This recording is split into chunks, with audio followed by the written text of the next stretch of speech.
रामलला का भव्य मंदिर बने और उनके पिता राजा दशरथ की समाधि स्थल भव्य ना हो, ऐसा कैसे मुमकिन है। इसी के मद्देनजर राजा दशरथ के समाधि स्थल को भव्यता प्रदान करने का प्रयास उत्तर प्रदेश सरकार के द्वारा किया जा रहा है। जी हाँ, अयोध्या में श्री राम मंदिर ही भव्य नहीं बन रहा है, बल्कि मर्यादा पुरुषोत्तम के पिता चक्रवर्ती सम्राट राजा दशरथ की समाधि स्थल को भी बड़े धार्मिक पर्यटन स्थल के रूप में विकसित किया जा रहा है। इसी के मद्देनजर दशरथ समाधि स्थल तक पहुंचने के लिए डबल लेन सड़क भी बनाई जा रही है।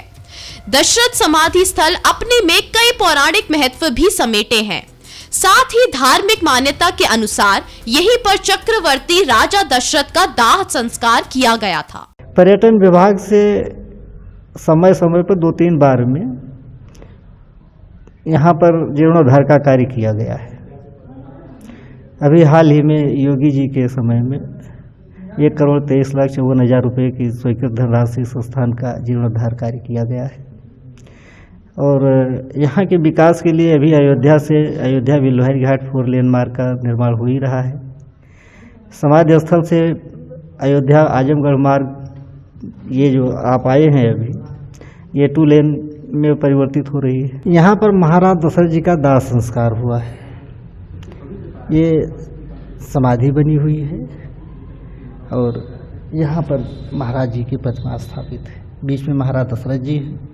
दशरथ जी के बाजू बाएं भरत है, दाहिने शत्रुघ्न, पीले वस्त्र में गुरु वशिष्ठ जी हैं। दशरथ समाधि तक पहुंचने के लिए एबी बंधा रोड के रूप में 4 लेन रोड का विकास किया जा रहा है, जो नया घाट से होकर सरयू नदी के किनारे किनारे होते हुए दशरथ समाधि तक जारी है। और उसके साथ साथ जो दशरथ समाधि का पौराणिक महत्व है, उसके अनुसार उसका जीर्णोद्धार करने का कार्य उत्तर प्रदेश पर्यटन विभाग द्वारा लगातार प्लान करके और उसको कराया जा रहा है और शीघ्र ही वो नए रूप में लोगों को उपलब्ध होगा। यह वह स्थल है जहाँ पे प्रभु श्री राम के पिता चक्रवर्ती महाराज दशरथ जी का अंतिम संस्कार किया गया था। यह सबसे पवित्र भूमि थी। जिस समय महाराज दशरथ जी का शरीर छूटा है, उसमें राम लक्ष्मण जी वनवास चले गए थे। भरत और शत्रुघ्न जी भी उस समय ननिहाल में थे। वशिष्ठ जी के द्वारा दूध भेज के उन्हें बुलाया गया। तो भरत जी के आने के बाद भरत जी ने कहा, हमारे पिताजी का अंतिम संस्कार ऐसे स्थान पर किया जाए जहाँ किसी अन्य का दाह संस्कार ना किया गया हो। इसके चलते महाराज गुरु वशिष्ठ जी के नेतृत्व में जितने आचार्य, विद्वान, शोधकर्ता इस कार्य में लग गए कि वह सबसे पवित्र भूमि कौन सी है जहाँ पे महाराज दशरथ जी का दाह संस्कार किया जा सके। तब शोध करते करते जब यहाँ पर पहुँचे, ये बिल्लोहरी घाट है। अयोध्या हमारे सप्तहरियाँ हैं, जिसमें से प्रमुख है ये बिल्लोहरी घाट है। यहाँ पे आने के बाद महाराज जी को दाह संस्कार करने के लिए केवल 3 खूंटे की ही पवित्र भूमि।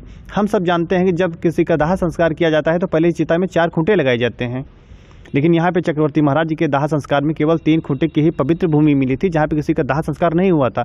एक ऐसा था जहाँ किसी न किसी का पहले से दाह संस्कार हो चुका था। ये सूचना भरत जी के पास गई। भरत जी का जो स्थान शुद्ध नहीं, कोई बात नहीं, उसके स्थान पर भरत जी ने अपना बायां हाथ प्रतीकात्मक रूप से लगा के जगह को शुद्ध किया। उसके बाद फिर चक्रवर्ती महाराज दशरथ जी के यहाँ पे दाह संस्कार किया गया। दाह संस्कार के बाद हमारे सनातन धर्म में कुछ नहीं बचता है, तो उसी स्थल पर अगर वैसे छोड़ दिया जाता तो आज ये बताने वाला कोई नहीं होता कि महाराज जी का दाह संस्कार कहाँ पे किया गया है। तो उसी स्थल पर प्रतीकात्मक रूप से समाधि स्थल ये बनाई गई है, जिनके ऊपर चारों भाइयों की चरण पादुका हैं। जो आप काली काली देख रहे हैं वो पिंड वेदियाँ हैं, जो दाह संस्कार बाद पिंडदान किया जाता है। ये बड़ा सा चरण चिन्ह जो है गुरु वशिष्ठ जी का है।